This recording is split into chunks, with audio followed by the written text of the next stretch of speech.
we do this again,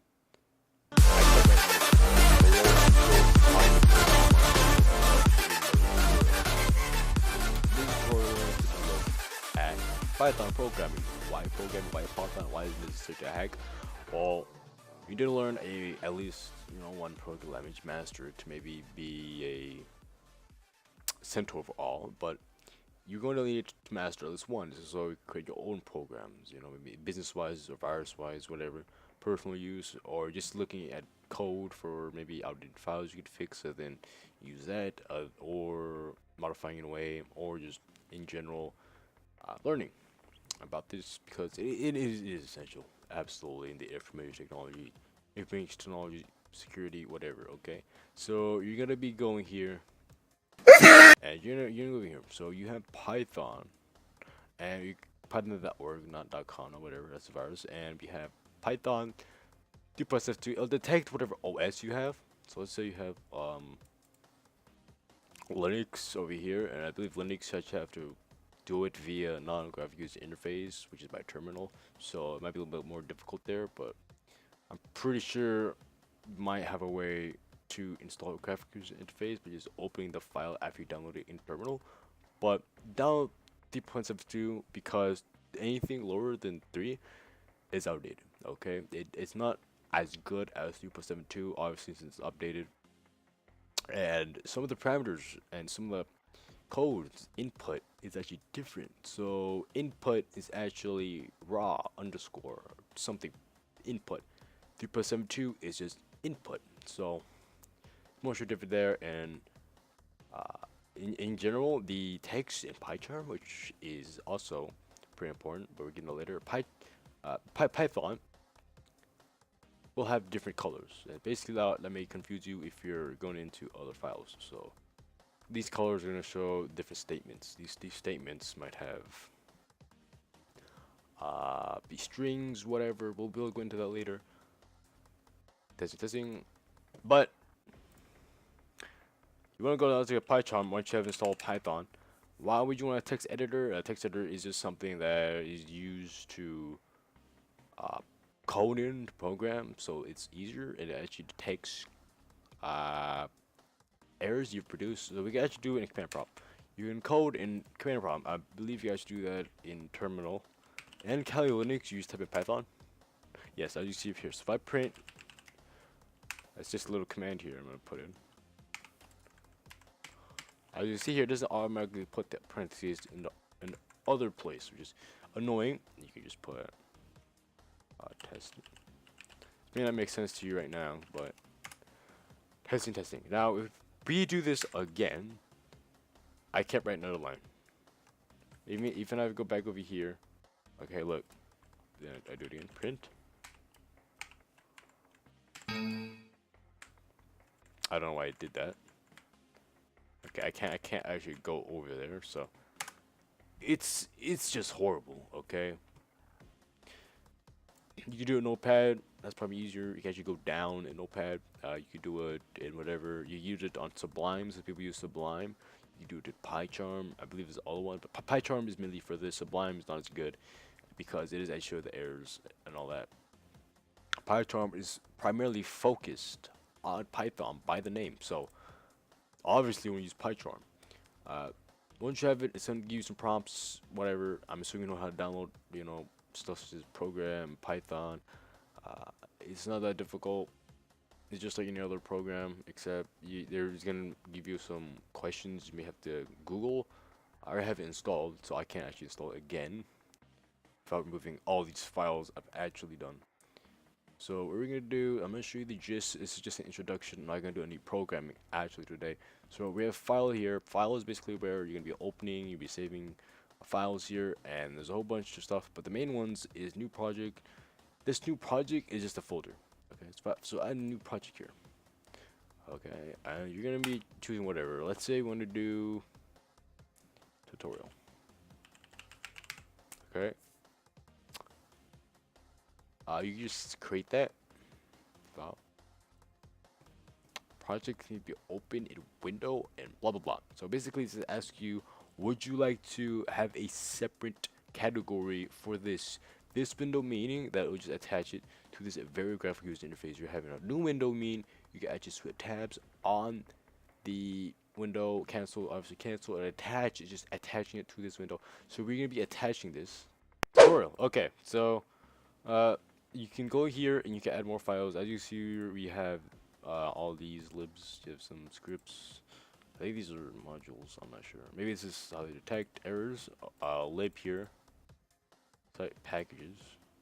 Pip install setup tools. Okay, so inside of here, there's modules. Okay, we're gonna get it later, but these modules will be able to help you. You can still download via pip if it's official, such as sockets. It won't actually require you just import from there. Now what you're gonna do is that you can go here and you can create new. Okay, new Python files. You have text, notebooks, whatever. Name. Boy, if you don't get Tutorial. Okay, so no. Tutorial. Okay. End it with a py always. This is so that it'll actually be a py, a Python file. If you don't do it, even though it's a kind of Python file, it won't work. These other ones, I think p something something, and it will basically make it anonymous. It's kind of like it'll run in the background basically, kind of like these processes over there. And they'll be in the background, and if it's just py, it will just be in the apps section. So we have Python file, unit test, and stub. Python file is just a default one, and we're gonna use it for today. And you're gonna click OK. Okay, and I'm gonna show you the graphic user interface here now. Okay, so in edit here, more of it. You can see the history. Is basically what I use it for. All these other ones, they're useful sort of tool windows. Yeah, obviously tools navigate. You can just go through the files easier, like bookmark. You can bookmark stuff, code. You can basically rework the graphics interface in a way you would like. Refactor this. Nobody that does run. You can run these programs via your terminal. If running a program does not actually mean you have to do it via terminal. So if I press this, it'll basically just say it'll pull whatever line of code you have done, but it may not work. You actually may have to save it as a .exe, not .exe, but .py, and then or .exe, and you can basically work from there. Just virus. If you press run on virus, that you've coded, it won't actually do anything. Okay, it'll give an error, right? Or if it's socket, it'll obviously won't work since you need .send receive, and the client that you had this on may be able to communicate. If this still doesn't make sense, we'll get into later. Always remember that if something doesn't make sense, we'll go into later. If it doesn't make sense and I don't explain why, just put a comment down below and I'll answer it. So and then we have, after this run here, you can, after something runs, maybe you don't want to go through the whole process, you can just press this red part here, and if it's red, and then it'll basically say, would you like to stop this process? Let's start it again. So we have task here, console, scripting console. I guess you just consoles here, patches. Okay, and then we got windows here. This will still the tasks of like whatever. Let's say you have multiple tabs open. This is basically how you navigate through. Help is just help. The help of PyCharm is kind of complicated. So if I just put that, it'll show here. So we have different categories of errors. So we have the gray ones. The gray ones they don't matter at all. Okay, it is recommended you do fix them, and you should. It'll still run, but it's very uneligible for your code. Usually, it's when your code is ineligible, or when you put in things that are redundant, and it's not professional. So you just remove them right there. Then you have up to the yellows. Yellows usually with importing and when it's not used, but it's also when you have basically a warning, and it may not work, it may not. It may work, may not, and when it does work, it may not go to the fullest extent. Red ones, the program will completely break. Okay, it will completely break, and it will disrupt whatever you're doing. When you run correctly, Okay, and you'll notice via the traceback is gonna give you something. So let's go level. Let's remove that right there. Okay, let's see. I'm sure what I mean. Okay, it's not giving me traceback.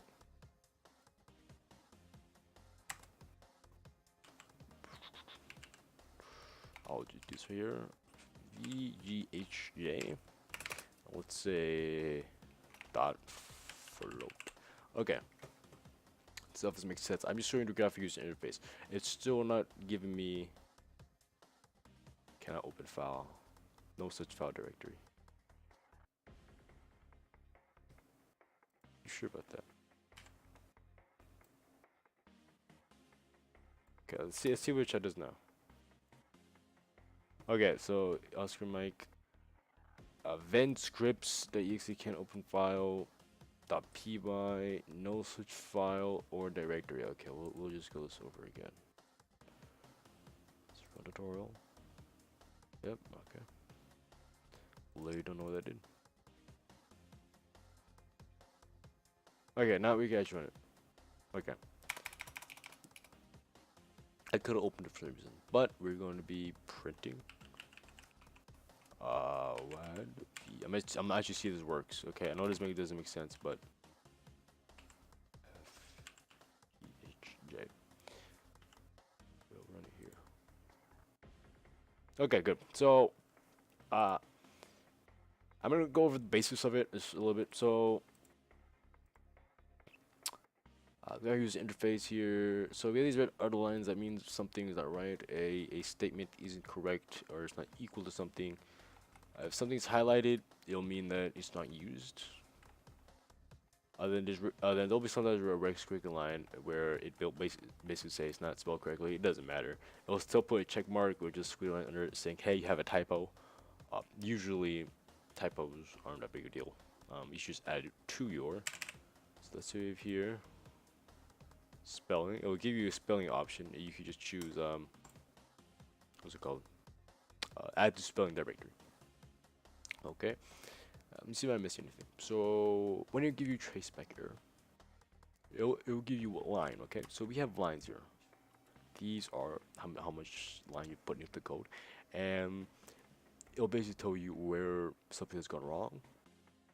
It'll just start with the first one. It won't give you all of them because the process has to run through because the process is actually interrupted by one set of invalid code. And then the code may be long, and this is basically the barrier of the code. This code right here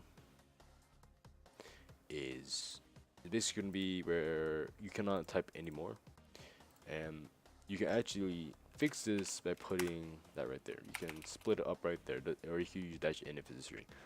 Doesn't make sense. We can do it later in the next tutorial. You should watch. And let me see what else am I missing?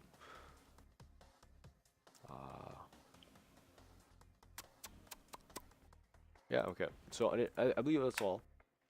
In the next tutorial, I will actually define whatever. And we're actually going to get into that. I'm going to show you the graphic user interface. This isn't quite a graphic user interface. It's like a sub graphic user interface because it is terminal.